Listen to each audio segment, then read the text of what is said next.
డబ్బు, అనారోగ్యం, ఉద్యోగం, వ్యాపారం, అప్పులతో బాధపడుతున్నారా? అయితే మీకోసమే అహం బ్రహ్మాస్మి సాధన 11 డేస్ ఎనర్జీ యాక్టివేషన్ ప్రోగ్రామ్. నమస్కారం అమ్మ. నమస్తే అమ్మా. అమ్మ, ఈ రోజుల్లో జరిగే పెళ్లిళ్ళ విషయంలో ఉమ్. ఇటు తల్లిదండ్రుల ఆలోచనలోనైనా అలాగే పెళ్లిళ్ళు చేసుకోబోయే వధూవరుల ఆలోచనలోనైనా ఎలాంటి మార్పులు రావాలంటారు? మార్పులు అనేవి చేయడం చాలా కష్టం, కానీ ముఖ్యంగా ప్రధానంగా కావాల్సింది ఏంటంటే పూర్వకాలంలో రెండు కుటుంబాల కలయిక, ఇదివరకు కూడా చెప్పినట్టుగా ఇప్పుడు రెండు వ్యక్తుల కలయిక అయిపోయింది. మా ఇష్టాలు, మా నిర్ణయాలు, మాకు కావలసినటువంటి కోరికలు, ఇలాంటి ప్రయారిటీస్ మారిపోయాయి. అట్లా కాకుండా మళ్ళీ పాత పద్ధతిలో కుటుంబాల కలయిక కాబట్టి ఈ కుటుంబంలో ఈ అమ్మాయి కోడలుగా మన ఫ్యామిలీలో ఇముడుతుందా లేదా, అలాగే ఈ అబ్బాయి మన ఫ్యామిలీలో ఇముడుతాడా లేదా అని కుటుంబాలు ఆలోచించుకోవాలి. ఇప్పుడు కుటుంబాలు ఆలోచించుకునే పరిస్థితి లేదు, ఎందుకంటే కండిషన్స్ పెడుతున్నారు కాబట్టి.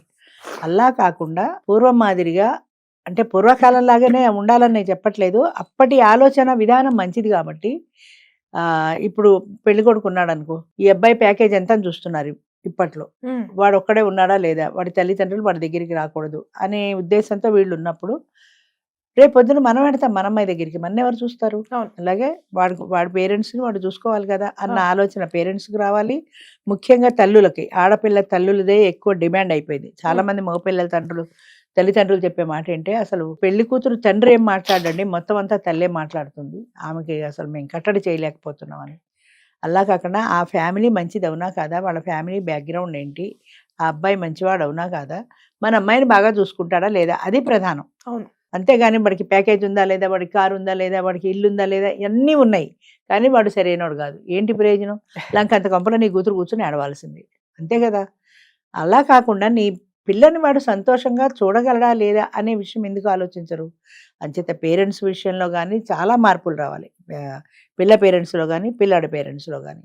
ఇప్పుడు పిల్లాడి పేరెంట్స్ ఉన్నారనుకో, సపోజ్ అంతా నచ్చింది, మాట్లాడుకునేటప్పటికి మా అబ్బాయి తరఫున ఒక 50 మంది వస్తారండి, స్టార్ హోటల్లో వాళ్ళకి రూములు బుక్ చేయాలి, మా కట్నాలు అక్కర్లా, కానీ కట్నాన్ని మించి అవుతున్నాయి వీళ్ళ కోరికలు.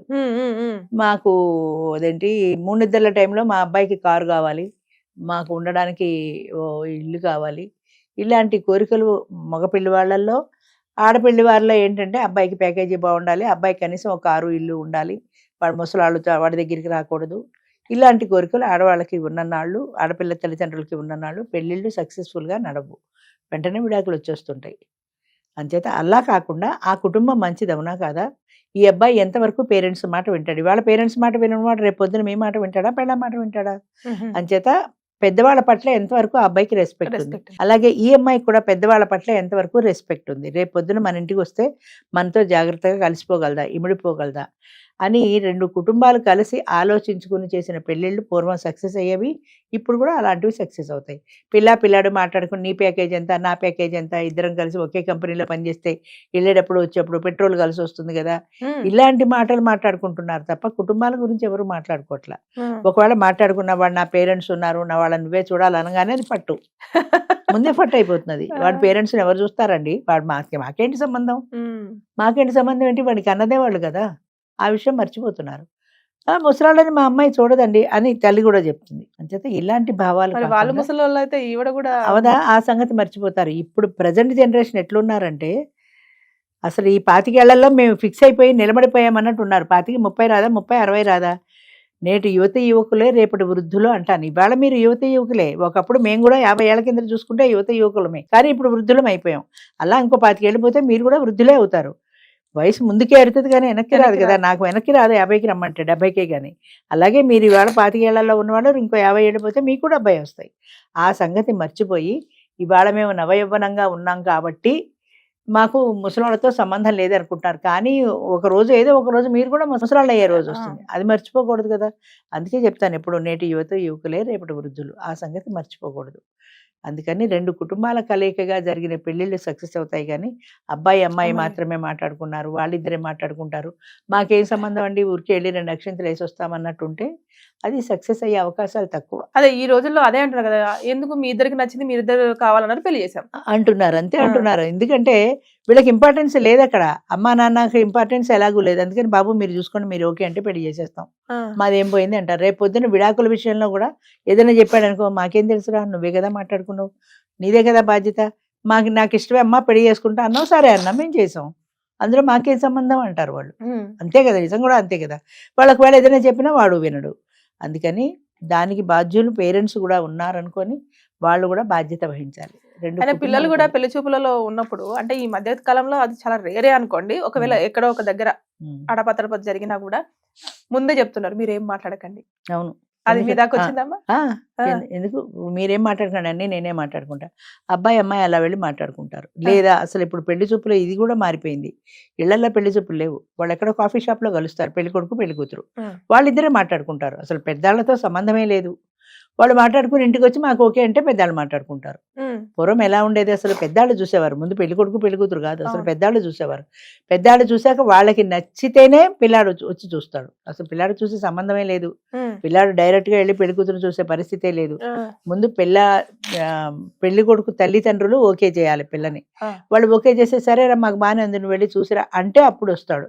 అంటే వీడి నామినల్ హెడ్ అనమాట, వీడికి ఏం ఇంపార్టెన్స్ ఇంపార్టెన్స్ లేదు. ఇప్పుడు వీడికే ఇంపార్టెన్స్. పేరెంట్స్ నామినల్ హెడ్ అయిపోయింది, రివర్స్ అయిపోయింది అంతే.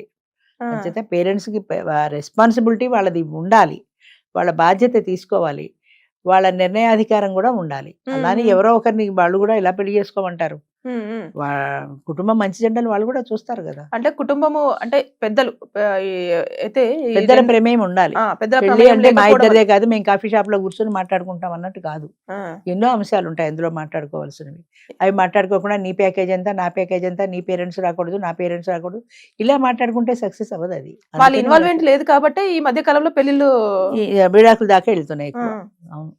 అన్ని అంటే అంటారు కదా అమ్మ, పెళ్లి సంబంధం ఏదైనా వస్తే అటు 7 తరాలు ఇటు 7 తరాలు చూడాలంటారు. అందుకే అనేవారు పూర్వం అటేడు తరాలు ఇటేడు తరాలు చూడాలంటే సైంటిఫిక్ గా కూడా వాళ్ళల్లో ఏమైనా తరతరాలుగా వచ్చే జెనెటిక్ గా వచ్చేటువంటి వ్యాధులు ఏమైనా ఉన్నాయా, బీపీ షుగర్ లాంటివి, ఇంకా వాళ్ళ కుటుంబంలో ఎవరైనా క్యారెక్టర్ మంచిది కాకపోవడము, వెళ్ళిపోవడము అలాంటివి ఏమన్నా ఉన్నాయంటే కొన్ని జెనెటిక్ గా వచ్చే ఉంటాయి. తెలుసో తెలియక వాళ్ళ అమ్మ అలాగే చేసింది, వాళ్ళ అత్త అలాగే చేసింది అంటారు. అంచేత అలాంటి లక్షణాలు ఏమన్నా ఉన్నాయా అని అటేడు తరాలు ఇటేడు తరాలు చూడాలంటారు. ఎందుకంటే వాళ్ళల్లో జెనెటిక్ గా ఉండే సైంటిఫిక్ గా ఉండేటువంటి రీజన్స్ ప్లస్ సోషల్ గా ఉండేటువంటివి కూడా. అంటే అమ్మాయి క్యారెక్టర్ మంచిది కాదు, వాళ్ళ మేనత్త అలా చేసింది అనగానే వీళ్ళమ్మో రేపు పొద్దున్న దీని పిల్లలు చేయరు కదా అని ఆలోచిస్తారు ఒక క్షణం. చేసి తీరుతారని కాదు, వాళ్ళ ఇంట్లో అలాంటి లక్షణం ఉందన్నప్పుడు ఆ జీన్స్ అంతో ఎంతో ఈ అమ్మాయికి కూడా ఉన్నాయేమో అని భయపడతారు కదా. అంచేత అటేడు తరాలు ఇటేడు తరాలు అనడంలో ఉద్దేశం ఏంటంటే అది వాళ్ళ ఆరోగ్య రీత్యా రెండు సోషల్ గా కూడా అలాంటి తేడాలు రాకుండా ఉండాలని చెప్పేవాళ్ళు ఇదివరకు. అటేడు తరాలు ఇటు తేడు ఎందుకు పెళ్ళప్పుడు కూడా ప్రవరాన్ని చదువుతారు.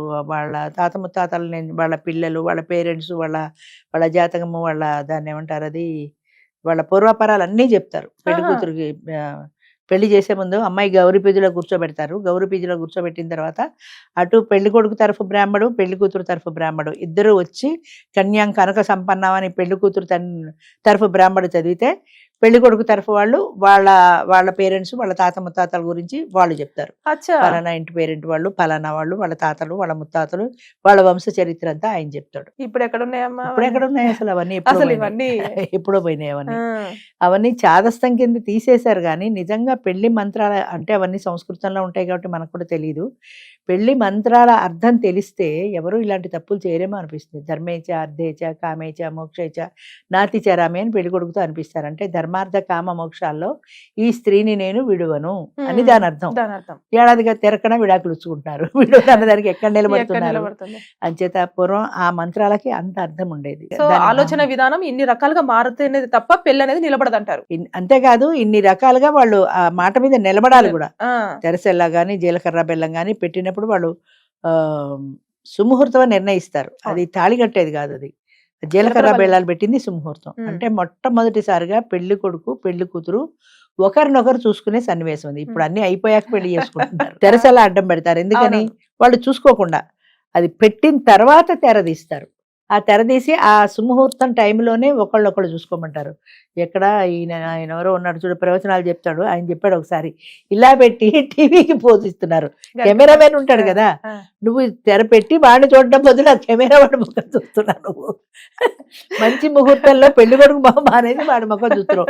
అందుకనే పెళ్లిళ్ళు పెటాకులు అయిపోతున్నాయి అన్నాడు ఆయన. అలాగా అది ఆ మంచి ముహూర్తంలో వాళ్ళిద్దరూ చూసుకున్నట్లయితే ఆ ముహూర్తం యొక్క వేళా విశేషం వల్ల వాళ్ళు ఎప్పుడూ అలా ఒకరికొకరు అన్యోన్యంగా ఉంటారని ఒక నమ్మకం. అచ్చా. అంచేత జీలకర్ర బెల్లాలు పెట్టినప్పుడు ఆ తెరసెల్లా అడ్డు తీసేవారు. అప్పుడు మాత్రమే ఒకళ్ళొకళ్ళు చూసుకునేవాళ్ళు. ఇప్పుడు కాఫీ షాపుల్లో అయిపోతున్నాయి, రోజు ఫోన్లు అయిపోతున్నాయి, పిక్నిక్లు, ఇంకేంటి ప్రీ వెడ్డింగ్ షూట్లు అని Pre-wedding మొదలెట్టారు. shoots. ప్రీ వెడ్డింగ్ షూట్లలో అసలు మొత్తం అంత సినిమాలాగా మొత్తం అంతా అక్కడే అయిపోతుంది. Right. ప్రీ వెడ్డింగ్ షూట్లు దానికి పెళ్లికి ముందు నుంచి ఇవి పెద్ద పెద్ద కెమెరాలు పెట్టేసి ప్రీ వెడ్డింగ్ షూట్లు వేస్తుంటారు. దానికి ఎన్ని లక్షలు ఖర్చు పెడతారు ఆ ప్రీ అవునవును. Wedding shoot. అవన్నీ ఇన్ని అవసరమా అని మార్పులు మనకు అనిపిస్తుంది. మైండ్ లో చాలా. చాలా వరకు మార్పులు రావడం ఎప్పుడూ మంచిదే, కానీ ఆ కొత్తతనంలో ప్రయోజనం ఉండాలి. సమాజానికి ఒక ప్రయోజనం ఉండాలి, మీ కుటుంబానికి మీకు ప్రయోజనం ఉండాలి. ఆ వచ్చే మార్పుల వల్ల సమాజానికి చేటు కాకూడదు, కుటుంబానికి చేటు కాకూడదు, వ్యక్తికి చేటు కాకూడదు. అది పోయి సమాజానికి చేటు, వ్యక్తికి చేటు, కుటుంబానికి చేటు. ఇప్పుడు విడాకులు తీసుకుంటే కుటుంబానికి, వ్యక్తికి చేటు వాడిపోయింది, కుటుంబానికి చేటు, ఫ్యామిలీ పోయింది, సమాజానికి చేటు. ఈ విడాకుల కేసులు ఎక్కువైపోయి సోషల్ గా కూడా అది చేటే కలుగుతుంది. అంచేత అన్ని రకాల చేటులే కలుగుతున్నాయి ఇప్పుడు. సమాజానికి ప్రయోజనం అయ్యే కార్యక్రమాలు ఎక్కడ ఉన్నాయి? సో పెళ్లి చేసేటప్పుడు ఆలోచన విధానం అనేది మారాలి, తప్పనిసరిగా మారాలి. ఆ కుటుంబాన్ని కూడా ఇన్వాల్వ్ చేయగలగాలి. అందులో వాళ్ళు వీళ్ళు కూర్చుని మాట్లాడుకోవాలి. మిగతా విషయాలు మీరు మాట్లాడుకోండి, మీరు మాట్లాడుకునేది వేరు ఉంటుంది, పెద్దవాళ్ళు మాట్లాడుకునేది వేరు ఉంటుంది. అంచేత పెద్దవాళ్ళు మాట్లాడుకునే విషయాల్లో ఈ తప్పనిసరిగా ఈ ఫ్యామిలీ బ్యాక్గ్రౌండ్, మంచి చెడ్డలు అన్నీ మాట్లాడుకోగలగాలి. అంతేగాని మీరు మా అబ్బాయి పెళ్లి కొడుకులు 50 మంది వస్తారు, హోటల్లో బుక్ చేయండి, ఆ కారు ఇవ్వండి, ఇది ఇవ్వండి అని కాదు. రైట్. Thank you.